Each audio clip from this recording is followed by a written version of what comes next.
because somebody else got there. Now, where are we going tonight? We're still walking through the book. May I have your order, please? But what we want to focus on tonight is the fact that you can say some things. I don't want you to think too much about it, but I want you to imagine a world where you could not speak.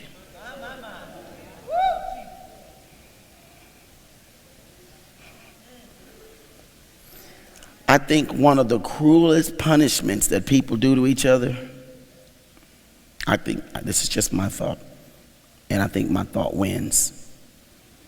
I think one of the cruelest punishments that people do to each other is to not speak.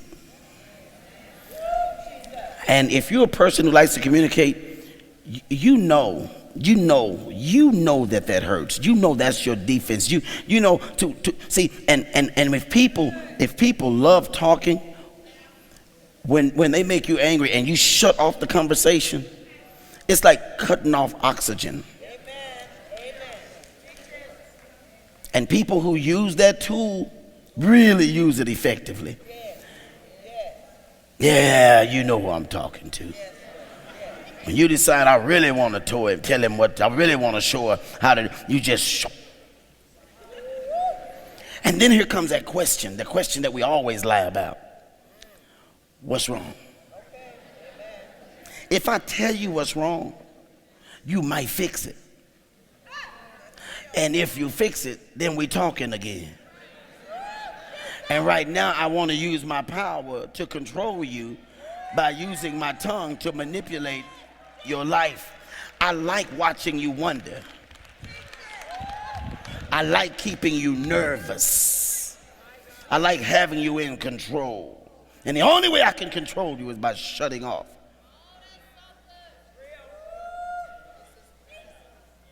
Now, we shouted last night. You got your shout out? All right.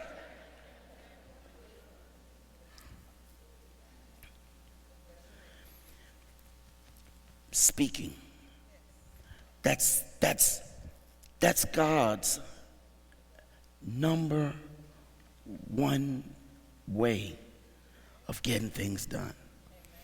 Before anything was anything, there was God. And then God had this thought. But as long as God had a thought, there was nothing in place.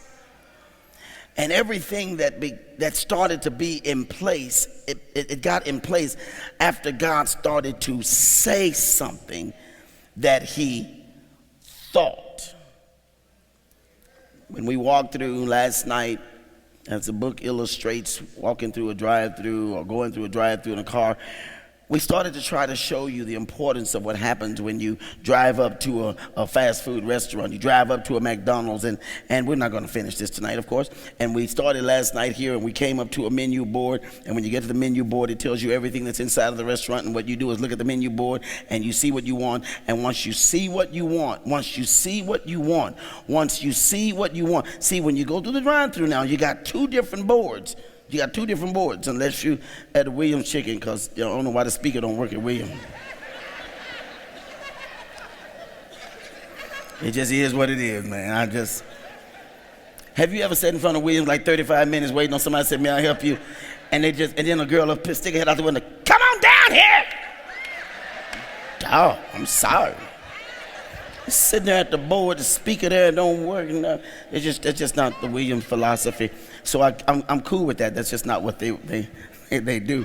Now, I haven't been the one, not the one that I go to anyway. The one I used to go to before I cut back on chicken. Amen. Then I cut back on chicken tonight. So you get there, and there's this menu, and then the first thing that happens once you see what you want, you go to a place where there's a speaker, and the speaker, when you pull up, asks, may I have your order, please? They speak to you. Now, it depends on where you order from. Have you ever gone to one of them, and they didn't say anything? And so you know there's supposed to be a conversation? And you just start blowing, bah, bah! And the girl said, you don't have to blow that horn, we hear you. Have they ever fussed at you before? I've been fussed at before. And I'm going to tell you something. When people fooling with my food, I'm nice. Some of y'all don't have real good sense. You will go to a restaurant and get funny with the waitress. Are you out of your mind? That person you need to be nice with. If nobody in the world, this baked potato is not baked. Not me. Ma'am, you know what? I love baked potato, and I really usually like mine cool off when I get it. But if you don't mind, before I give you a very handsome tip, can you see if that can get me a warm one? Oh, sure. See, there's a way you need to say that. Because she got your baked potato, and it's not supposed to give you diarrhea. About 2 hours later, when it went in the back, and you start talking to people nice, saints, all right? Watch what you say. I don't know if that was a good sentence. Don't tweet what I just said now. Okay, so when you drive up, they speak. When they don't speak, you sense a problem. Because you know that at this point, they're supposed to take your order. And when they speak and say, may I have your order, please? From that point on, whatever you say, something's about to happen. You sit there and think all you want to. If you think for 2 hours, nothing will manifest. Now, I'm going to talk to the cool person in here tonight, because some of you have just majored in being cool. You're so cool, you're broken without a job and wonder why they're not hiring, because you haven't even told anybody you're not working. You're just thinking God's going to answer your prayer. You haven't even spoken to him. You have not been specific. You don't talk.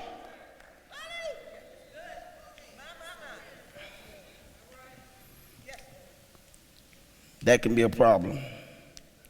That can be a problem.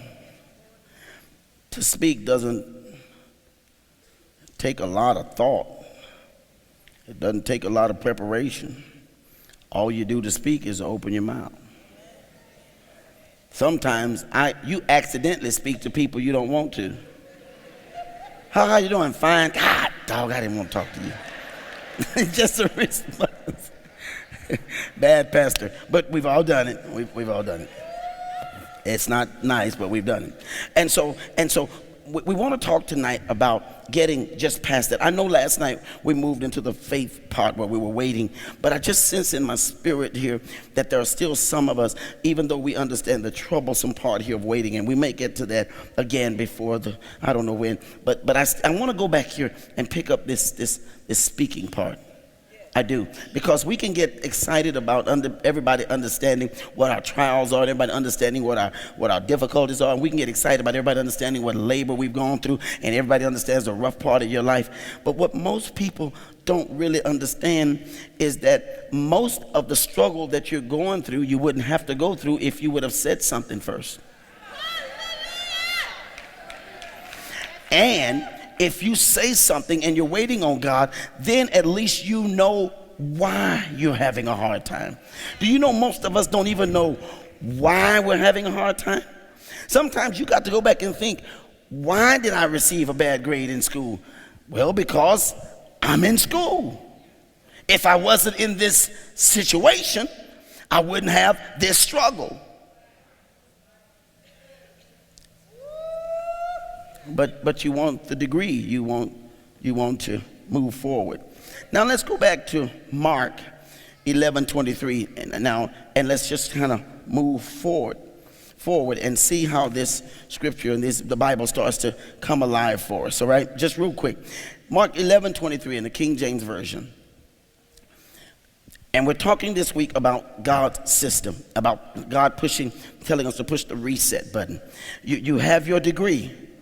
All right, you have your new job, and now you're having a problem with the position in your new job. You finally have your family, you finally have the child, you finally have the spouse, you finally have the career, you finally have the vision or the ministry that the Lord has placed on you.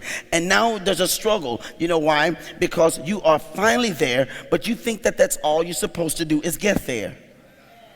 I'm telling you that if you would just do what you did to get there, if you know how you got there, there's another get there in your life. Now, I don't even understand what it means to say there's another get there, but some of you got to realize you got about 400 get theres. It's God's desire that you live abundantly. At some point, people are just not going to get it for you. Jesus says, look, I came. First of all, I came that you might live. But while you're here living, I want you to know that this is not where it stops. I want you to have an abundant life. Most people in your life don't want you to have an abundant life. They just want you to have a good life. Take good. God said abundant. So I'm looking for his version of good. Something exceedingly above all that I can ask or think. When God says, I got to do something for you that you can't imagine, then that means he says, I'm going to put something in you so you can speak something out of you that you have no idea that exists. And most of the people that hang with you, if they don't understand your God, they cannot run in your circle.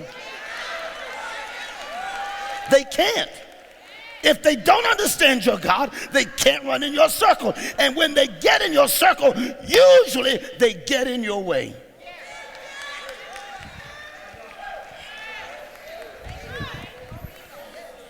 Before you die, somebody might say, why did you just run over me like that? Because you got in my way. I didn't mean to run over you, but I thought you were in my circle. And when I realized that you were just by my side, you weren't in my circle, you weren't going toward my destiny, you don't understand my God, you don't understand what abundance is. I'm pressing on toward the mark. You hanging on to the memory. I'm pressing, you hanging. I got loud.